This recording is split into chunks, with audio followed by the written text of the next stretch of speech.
السلام عليكم ورحمة الله وبركاته. اللهم صل وسلم وبارك على سيدنا محمد وعلى آله وصحبه وسلم. النهاردة عاملين بسلة. أنا بقى هقول لكم على فوائد البسلة. طبعا زي عيالي، جنى قاعدة ورا الكاميرا قاعدة بتقزقز في البسلة وهي نية. جنى بتحب البسلة نية هي وفرح، وقالوا لي إن هي كويس إن هي تتاكل نية علشان بيبقى فيها فيتامينات اللي هي ما تعرضتش للطهي، فلما ما بتتعرضش للحراره بتبقى بتحتفظ بفيتاميناتها. دي حاجه كويسه. لكن انا عايزه اقول لكم يا جنى وفرح ان البسله النيه بتاثر على الجسم برضو، لان هي بيبقى صعب في هضمها عن البسله اللي مستويه. باخدها بفيتاميناتها ولا ما باخدهاش بفيتاميناتها؟ بتاخديها بفيتاميناتها، بس ايه يعني ممكن يعني نسويها نص سوا. اصبري يا جنى، اصبري يا جنى. خلاص جنى قاعده بتاكل ومش عارفه، مش راضيه ان هي تستنى لما يا جوجو. طعمها حلو. طعمها حلو. طيب بس لا بشوف لك هتحطي عليها سكر ولا لا. طب هي طعمها ايه؟ طب اختبري لي واحده، ما تختبريليش الحله. هتبقى اختبر لك واحده بس. ما كل واحده انت بتطلعيها من فص مع واحد تاني، لازم ادوق. حلو. انا بنقول لهم ان طهي البسله بيساعد بشكل كبير على ان هو الجسم يعرف يهضمها كويس عن من وهي نيه. البسله بقى فوائدها ايه؟ غنيه بالالياف. تعد البسله مليئه بالالياف. خليني اعرف اكمل الكلمتين وبعد كده ابقي كليها.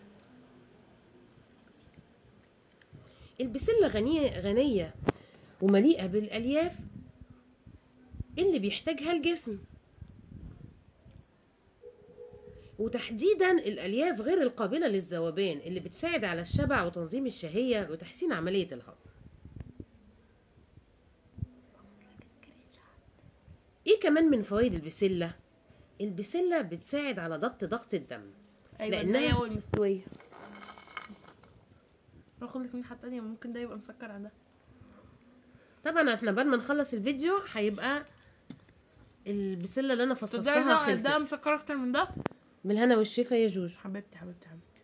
قلنا البسله بتساعد على ضغط الدم لانها غنيه بالبوتاسيوم اللي بيخفض ضغط الدم وبيقلل من احتماليه الاصابه بامراض القلب. ربنا يحفظنا جميعا. فضلا عن المغنيسيوم المسؤول عن نقل الكالسيوم والبوتاسيوم الى القلب. ثالث حاجه تقويه المناعه.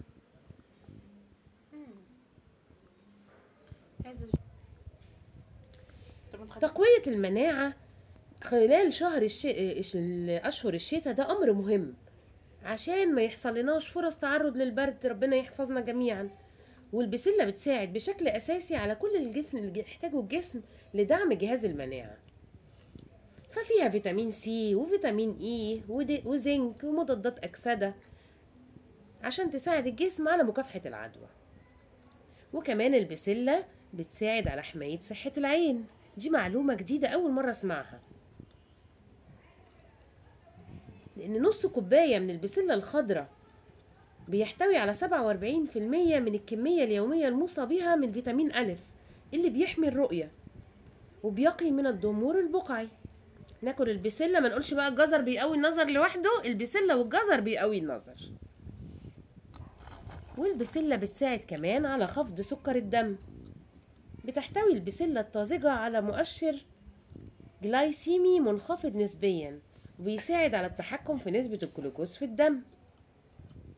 والألياف والبروتين اللي موجودة في البسلة بتساعد على الشعور بالشبع لفترة أطول بين الوجبات، وده بيساعد على تقليل الوجبات وسد الشهية.